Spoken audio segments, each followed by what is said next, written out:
When the RBA raises the cash rate, most Australians hear one thing: home loan repayments might go up. But the cash rate is not your home loan rate. So how does one number set by the Reserve Bank of Australia flow through to millions of households? That is what this video explains. The cash rate is one of the most important numbers in the Australian financial system. But for many people, it is also one of the most confusing. You hear it in the news. You see banks responding. You hear people talk about mortgage stress. But the actual system behind it is rarely explained clearly. The cash rate is basically the interest rate used for overnight lending between banks. It is not the rate on your mortgage. It is not the rate on your savings account. But it strongly influences both. In Australia's financial system, banks must finish each day with enough funds in their exchange settlement accounts, ESAs, at the Reserve Bank of Australia. Because payments flow unevenly during the day, some banks end up with surplus funds while others fall short. But the actual system behind it is rarely explained clearly. The cash rate is basically the interest rate used for overnight lending between banks. Think of it as a benchmark for the price of money in the economy. When the RBA changes the cash rate, it changes the environment that banks are pricing inside. Your bank still sets your home loan rate. But the RBA affects the funding system behind that decision. That is why a cash rate decision can eventually show up in home loan rates, deposit rates, borrowing capacity, and household cash flow. In May 2026, the RBA increased the cash rate target by 25 basis points to 4.35%. A quarter of a percent sounds small. But on a large Australian mortgage, small percentages can become real dollars. That is why this matters. To understand the system, we need to follow the chain. The RBA sets the cash rate target. That affects money market rates and bank funding costs. Banks then make pricing decisions. Those pricing decisions can affect variable mortgage rates, fixed rate offers, deposit rates, and loan discounts. Then, finally, households feel it through repayments, borrowing capacity, and cash flow. So the chain is not simply, RBA raises rates, your mortgage instantly rises. The real chain is, RBA cash rate, bank funding costs, bank pricing decisions, home loan rates, then household repayments. That is the system. And this is why the cash rate matters even though it is not your actual loan rate. Banks fund home loans from different sources.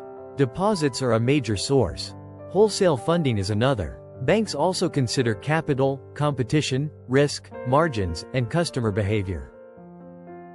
So when the cash rate moves, banks do not simply copy and paste that number into every home loan. But the cash rate influences the cost of money across the system. And when the cost of money changes, mortgage pricing usually changes too. This is why variable home loan borrowers often feel rate changes more directly. Variable rates can move after the RBA changes the cash rate. But even then, the change is not always instant.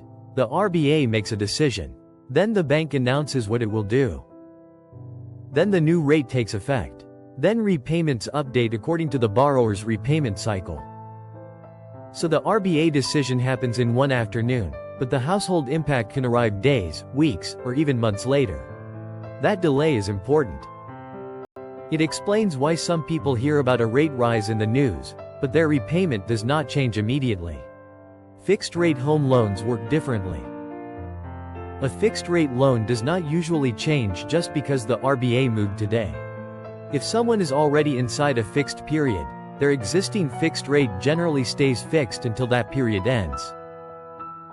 But new fixed rate offers can move before or after the RBA decision. That is because fixed rates are often priced around expectations of where interest rates may go in the future. So variable rates and fixed rates are connected to the same system, but they do not move in exactly the same way. This is one of the biggest misunderstandings. The cash rate is not your mortgage rate. The RBA does not directly control every bank rate. And every bank does not pass on every move in exactly the same way. Banks make their own pricing decisions. But those decisions happen inside a system that the cash rate strongly influences. Now the next question is, why does the RBA raise the cash rate? The simple answer is inflation. The RBA's job includes keeping inflation low and stable, while also supporting employment and the broader welfare of Australians.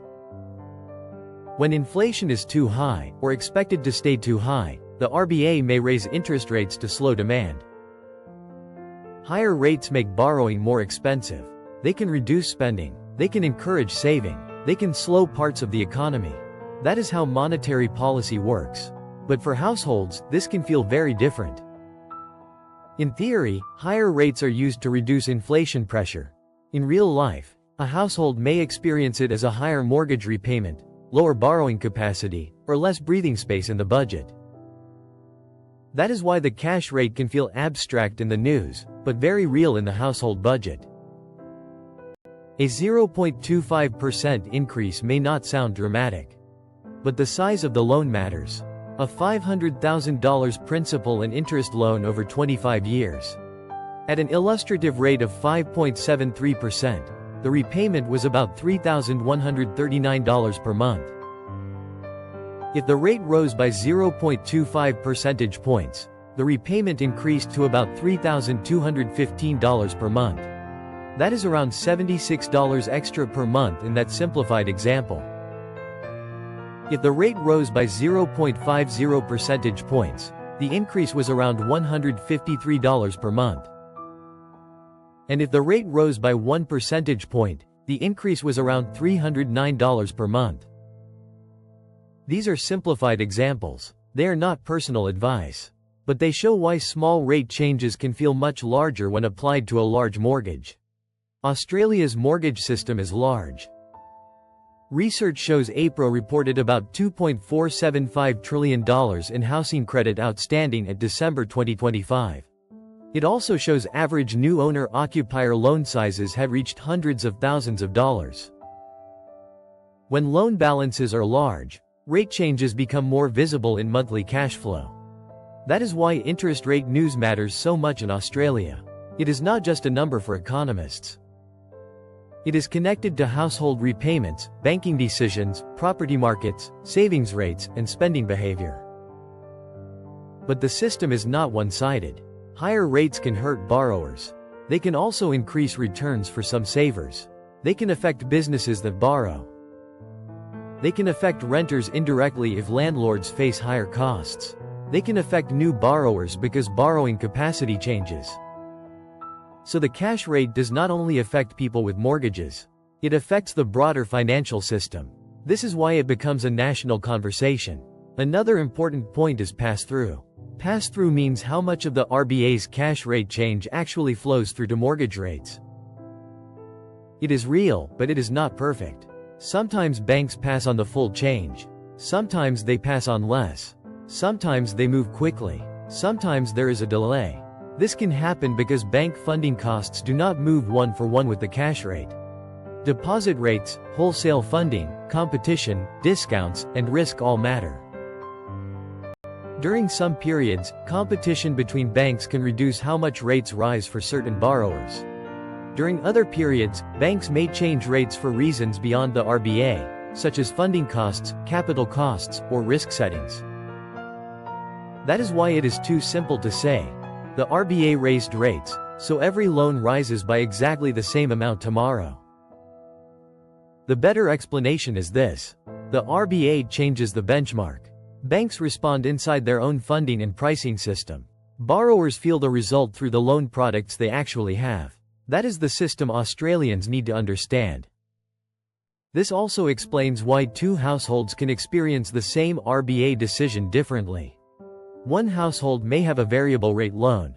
Another may be on a fixed rate. Another may have a smaller loan. Another may have a larger loan. One may have savings. Another may have very little buffer. So the same cash rate decision can feel very different depending on the household structure. That is why this channel focuses on systems, not personal advice. The cash rate does not tell every household what to do. But it helps explain why financial pressure can move through the economy. It helps explain why mortgage repayments may rise. It helps explain why banks change rates. It helps explain why borrowing capacity can fall. And it helps explain why households can feel squeezed even when they have done nothing different. The most useful way to think about the cash rate is this. It is not just a number. It is a lever that influences the price of money in Australia. And once the price of money changes, loans, deposits, spending, saving, and household cash flow can all be affected. That is why the RBA cash rate affects your home loan. Not because it is your home loan rate, but because it shapes the system your home loan rate is priced inside. If this helped you understand the system more clearly, subscribe to Finance Systems Explained Australia. This channel explains Australian finance systems for education only, not personal financial advice. In the next video, we will look at fixed versus variable home loans in Australia, and why they behave differently when interest rates change.